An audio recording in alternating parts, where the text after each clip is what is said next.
Pada Senin 15 Juli 2024, Gerakan Hizbullah Lebanon mengumumkan pengeboman Kiryat Shmona, wilayah pendudukan Israel di bagian utara.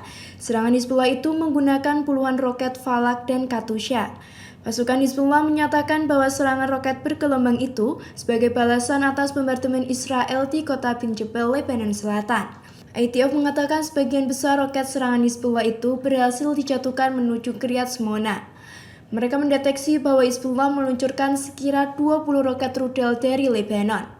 Pasukan IDF mencegat beberapa rudal yang dijatuhkan dan siap siaga dengan serangan Hizbullah selanjutnya. Perlawanan Irak menghantam sasaran milik Israel dan mempertimbangkan serangan baru terhadap pangkalan Amerika Serikat. Operasi Irak ini merupakan respon terhadap pembantaian warga sipil yang dilakukan Israel di Al-Mawasi, Gaza Selatan akhir pekan lalu. Pasukan Irak mengumumkan bahwa mereka menargetkan pelabuhan Haifa dan kota Eilat dengan drone dan rudal jelajah yang dikembangkan sebagai tanggapan atas pembantaian yang dilakukan oleh Zionis di Al-Mawasi, Gaza Selatan. Perlawanan Islam di Irak melakukan serangannya pada fajar dini hari Senin 15 Juli 2024. Koalisi perlawanan Irak sedang mempertimbangkan untuk melanjutkan operasinya terhadap pangkalan Amerika Serikat di Irak dan Suriah. Dilaporkan bahwa pembicaraan Amerika Serikat dengan Irak untuk mengakhiri misi koalisi Amerika Serikat di Irak hanya buang-buang waktu. Perlawanan Irak sedang mempelajari kembali operasi terhadap pangkalan-pangkalan Amerika dihentikan untuk memberikan kesempatan kepada pemerintah untuk bernegosiasi. Akan tetapi yang terjadi kini mencerminkan desakan Washington untuk berada di bawah dalih mengatur hubungan bilateral dan keamanan. Baghdad dan Washington memperbarui pembicaraan pada Januari yang bertujuan untuk mengakhiri misi koalisi Amerika Serikat di Irak dan mengalihkan peran tempurnya menjadi peran penasehat. Dilaporkan dari Al-Mayadin, Amerika Serikat telah mundur dari keputusannya untuk mengumumkan jangka waktu pengurangan jumlah pasukannya di Irak. Pertempuran bersenjata antara milisi perlawanan Palestina dengan tentara IDF pecah di seluruh tepi barat seiring penyerbuan rutin IDF ke kota-kota kantung pengungsian pada Selasa 16 Juli 2024. Pertempuran sengit meletus di Kamp Balata di tepi barat yang diduduki setelah perlawan Palestina menemukan pasukan IDF yang berusaha menyusup diam-diam ke kamp tersebut. Tentara pendudukan langsung mengerahkan pasukan cadangan ke kamp tersebut. Brigade Al-Quds dan Brigade Nablus mengumumkan bahwa para pejuangnya menghadapi pasukan pendudukan Israel di Kamp Balata. Adapun seorang wanita warga Palestina terluka akibat tembakan Israel di kamp tersebut. Sementara itu, pasukan Israel terus-menerus melancarkan serangan ganasnya di sejumlah kota kecil di tepi barat sejak dini hari. Pejuang perlawanan melepaskan tembakan ke arah pasukan pendudukan Israel dan menargetkan mereka dengan beberapa IED. Di kota Tubas, para kelompok perlawanan Islam mengumumkan bahwa mereka menyergap kelompok infanteri IDF pada dini hari. Mereka menyatakan bahwa para pejuangnya meledakkan beberapa peledak untuk melawan tentara IDF yang menyerang dan melumpuhkan kendaraan militernya.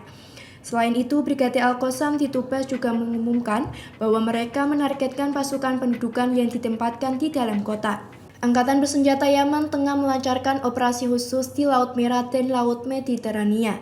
Operasi itu dilakukan pada Senin 15 Juli 2024. Dilaporkan dari Reuters, serangan agresif Houthi ini sebagai tanggapan terhadap pembantaian militer IDF di Mawasi Han Yunis yang mengakibatkan 400 orang tewas dan luka. Brigjen Yahya Sari, juru bicara militer Houthi, mengatakan bahwa operasi pertama di laut menargetkan kapal Ben Lai menggunakan sejumlah perahu drone dan rudal balistik. Operasi kedua di Laut Merah menargetkan kapal tangkar minyak Cayas Lion menggunakan kapal bermuatan bom. Dalam operasi ketiga, Sari mencatat bahwa operasi ini dilakukan bekerja sama dengan kelompok perlawanan Islam Irak di Laut Mediterania dan menargetkan kapal Olvia dengan klaim mencapai serangan akurat langsung. Dalam beberapa bulan terakhir, Houthi gencar melakukan serangan terhadap kapal-kapal yang terkait dengan Israel dan sekutunya di wilayah Laut Merah dan Teluk Aden. Operasi ini sebagai bentuk solidaritas terhadap milisi Palestina, Hamas, dan warga Gaza. Zona aman Nusairat kembali diserang pasukan pertahanan Israel atau IDF pada Selasa 16 Juli 2024 kemarin. Imbal serangan tersebut, kerusakan berat terjadi di sekolah Al-Razi yang dipakai warga Palestina untuk mengungsi. Setidaknya 42 orang juga tewas dan puluhan lainnya mengalami luka-luka. Pasca serangan Israel, pengungsian di Nusairat porak-poranda.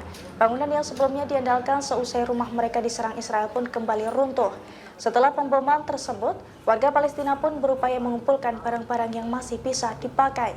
Dilansir dari Al Jazeera, IDF kembali menyerang zona aman Palestina.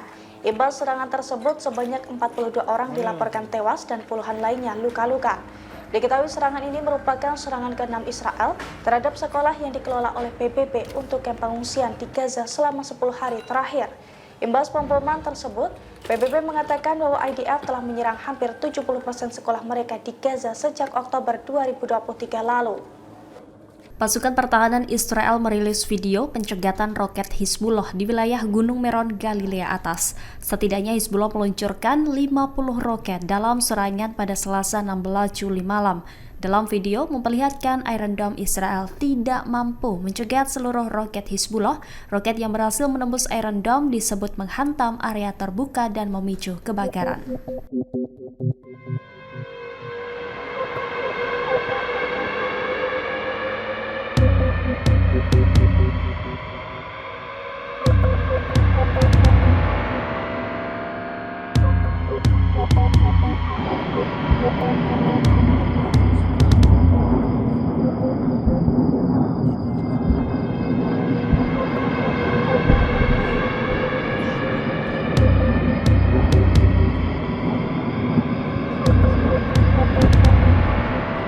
Download Tribun X sekarang, menghadirkan lokal menjadi Indonesia.